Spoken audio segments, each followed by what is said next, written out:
first met Karen Freshu when our gym started a Biggest Loser challenge. We both decided that we would take the life coaching class along with the Biggest Loser challenge because we both have issues in our past with eating and goal setting, so we decided that we would do it together. Before the challenge, before meeting Karen, I had every excuse in the book for eating really bad, like overeating all the time, for not exercising. I had all kinds of excuses. I have 4 children and I homeschool them, so as you can imagine, there are lots of excuses. And then I also wasn't goal oriented anymore, didn't have things for myself.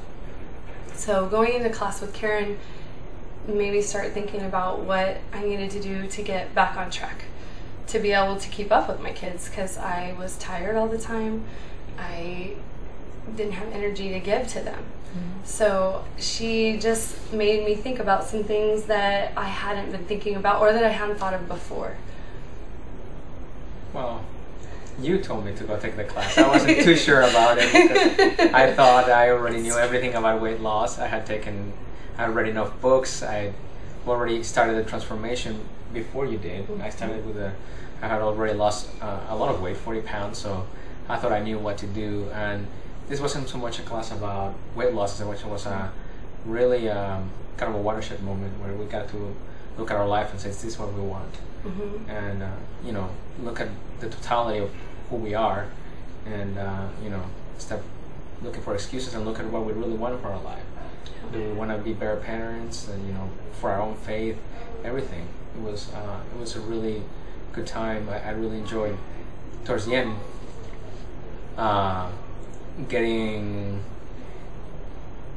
looking at the plan of my life. At this age, I'm 40. How much do I have left in my life, and is this how I want to live it? And if not, what are my goals? Where do I want to go? So it was more than just weight loss or exercise. It was really a transforming class, and I'm glad you forced me to go.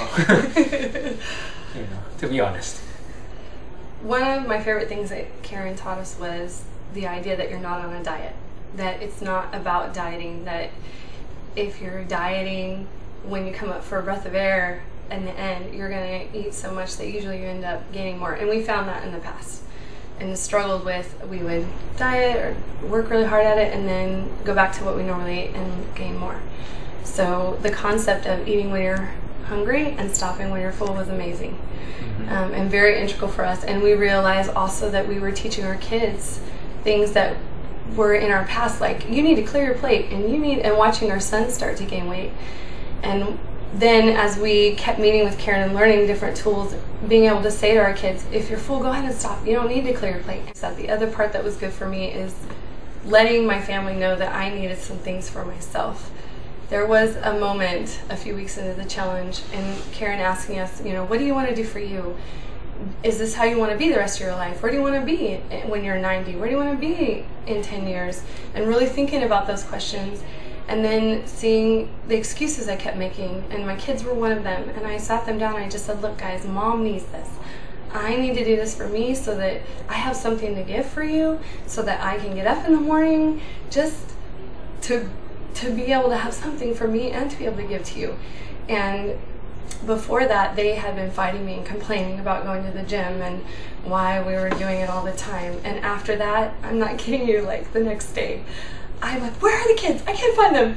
I go out and they're in the car, and my son has got everybody buckled in, ready to go, and they have not complained since then. They have willingly got in the car. They have come to the gym and encouraged me in working out. They have encouraged us in changing how we eat, because we've done some things lifestyle-wise, like being more organic, eating things that are healthier for our body, and taking time for ourselves and taking time for each other. And they have been so supportive, and they're starting to do things in their life that will hopefully they won't be where we were 3 months ago, that they'll live healthy lifestyles and do things for themselves more.